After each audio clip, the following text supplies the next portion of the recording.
5 ያክል የሰብአዊ እርዳታ ሰራተኞች ጉዳት እንደደረሰባቸው ወይም ደግሞ እንደተገደሉ ነው የተነገረው። ይህን መረጃ ያወጣው የተባበሩት መንግስታት ድርጅት ነው።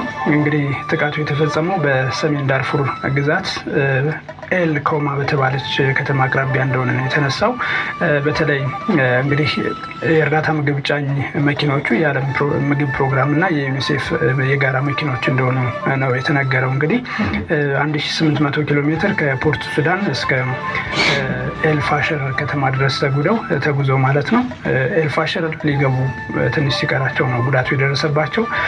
በተለይ እንግዲህ የተባበሩት መንግስታት ድርጅት ዋና ጸሐፊ ቃል አቀባይ ስቴፋን ዱጃሪች ለጋዜጠኞች በሰጡት መግለጫ እንግዲህ ድርጊቱ አሰቃቂ የኃይል እርምጃ ነው ሲሉ ነው የተናገሩት።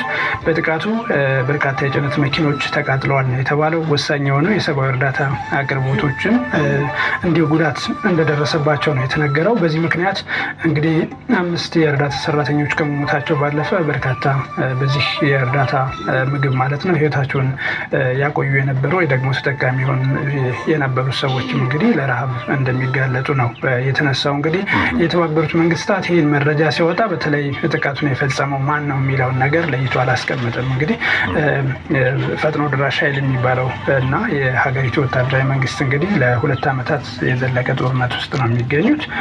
ሌላኛው ጉዳይ በተለይ አይቮሪ ኮስት ይወስድናል። አይቮሪ ኮስት በቀጣይ ጥቅምት ወር ምርጫ ያካሂዳሉ። በተለይ ይህን ተከትሎ ቅድመ ዝግጅት እያደረጉ ነው የሚገኙት። ተሳታፊ ፓርቲዎችን የመለየት ስራም እየተሰራ ነው የሚገኘው።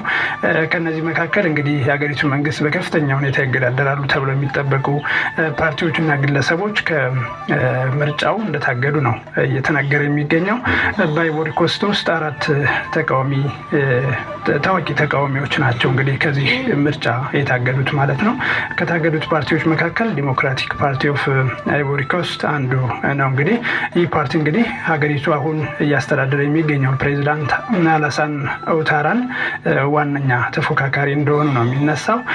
ከምርጫ የታገደውም ይህ ፓርቲ ማለት ነው። መሪው ቲጃን ቲያም የሚባለው የፓርቲ መሪ የአይቮሪ ኮስት እና የፈረንሳይ ዜግነት ስላለው በሀገሪቱ የምርጫ ሕግ 2 ዜግነት ያለው ሰው አይሳተፍም በሚለው አግባብ እንደሆነ ነው የተነሳው። ከምርጫው የታገዱት የዲሞክራቲክ ፓርቲ መሪ ቲጃን ቲያም እንግዲህ አስተያየታቸውን ሰጥተዋል በዚህ እገዳ ላይ ማለት ነው። በገለልተኛ የምርጫ ኮሚሽኑ ከምርጫ ዝርዝር ውስጥ መወገድ የአይቮሪ ኮስት ወደ አጠቃላይ ዲሞክራሲ እጦት መሄዷ የሚያሳይ ነው፣ ይህም አሳዛኝ ነው ሲሉ እንደተናገሩ ነው መረጃዎች የሚያሳዩት። ከምርጫ የተገለሉ ሌሎች ግለሰቦችም አሉ። እንግዲህ የቀድሞ ፕሬዚዳንት ሎረንት ባግቦ አንደኛው ሰው ናቸው። የቅርብ አጋራቸው ቻርልስ